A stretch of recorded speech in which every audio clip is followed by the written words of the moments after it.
আসসালামু আলাইকুম গাইস। আজকে আমি আপনাদের সাথে শেয়ার করব চকলেট কেকের রেসিপি। এই রেসিপিটা আমার ছোট ভাই তৈরি করেছে।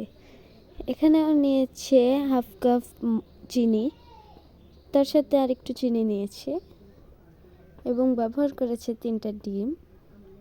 এবার ও উপকরণ দুইটা ভালোভাবে বিট করে নেবে।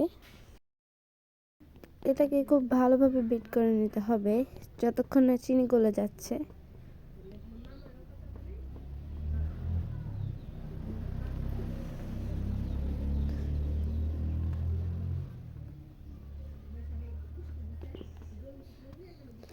এখানে ও ভালোভাবে বিট করে নিচ্ছে।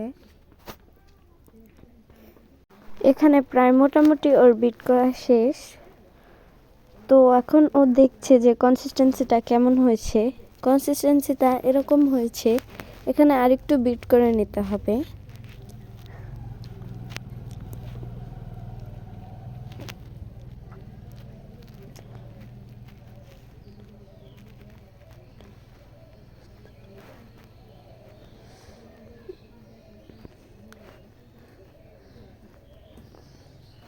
কনসিস্টেন্সিটা যখন এরকম হবে তখন আপনারা বুঝে যাবেন যে চিনিটা গলে গিয়েছে এবং ডিমটাও খুব ভালোভাবে বিট হয়ে গিয়েছে। এবার একটা স্প্যাচুলা দিয়ে চারপাশের ব্যাটারটাকে মাঝখানে নিয়ে আসছে।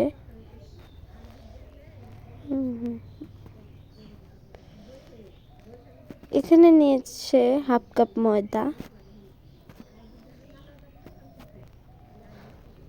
এবার এটাকে ভালোভাবে চেলে নিচ্ছে। ও এমনভাবে চালছে যাতে পুরো ব্যাটারটার উপরে পড়ে। এখানে আরেকটু ময়দা আর কোকো পাউডার নিয়েছি, আর নিয়েছে সামান্য লাল রং। এই লাল রংটা দিলে কেকটা অনেক সুন্দর লাগবে। এবার এখানে বেকিং পাউডার এবং বেকিং সোডা দিয়ে দিচ্ছি।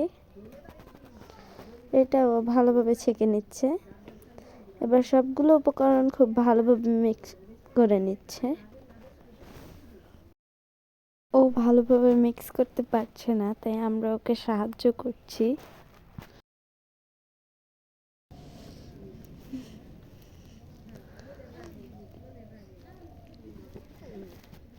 সবগুলো উপকরণ খুব ভালোভাবে মিক্স করা শেষ।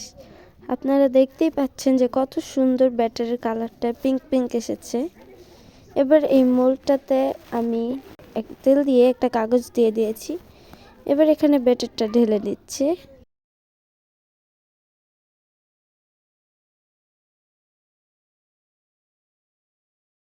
সম্পূর্ণ ব্যাটার ঢালা শেষ। এখানে আমি একটা প্যান নিয়েছি এবং প্যানের উপরে বালু দিয়ে একটা স্ট্যান্ড বসিয়ে নিয়েছি। এবার ব্যাটারটা দিয়ে ঢাকনা দিয়ে ঢেকে রাখবো।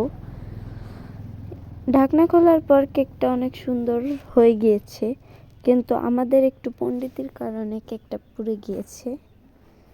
এখানে কেকটা মোল্ড আউট করে নিচ্ছি। আমরা মনে করেছিলাম যে কেকটা হয়তো হয়নি উপরে, কিন্তু তখন কেকটা হয়েছিল। তাই আমরা এখানে জালটা একটু বাড়িয়ে দিয়েছিলাম যাতে কেকটা ভালোভাবে হয়, কিন্তু এই কারণেই নিচের দিকে কেকটা পুড়ে গিয়েছে। আপনারা দেখতেই পাচ্ছেন কতটা পুড়ে গিয়েছে। যদি এই কেকটা এরকমভাবে না পুড়তো তাহলে কেকটা খেতে আরও বেশি মজা লাগতো। এখন আমি পোড়া অংশগুলো ফেলে দিয়েছি। এখানে কেকটা কতটা সফট হয়েছে ওটা বোঝা যাচ্ছে না, তাই আমি একটা পলিথিন নিয়েছি এবং পলিথিনে গরম কেকটা দিয়ে দিচ্ছি। কেকটা যখন ঠান্ডা হবে তখন কেকটা কতটা সফট হয়েছে সেটা বোঝা যাবে। এখানে পলিথিন খোলার পর দেখতেই পাচ্ছেন কেকটা কত সফট হয়েছে। আজকের মতো এখানেই, দেখা হবে অন্য ভিডিওতে।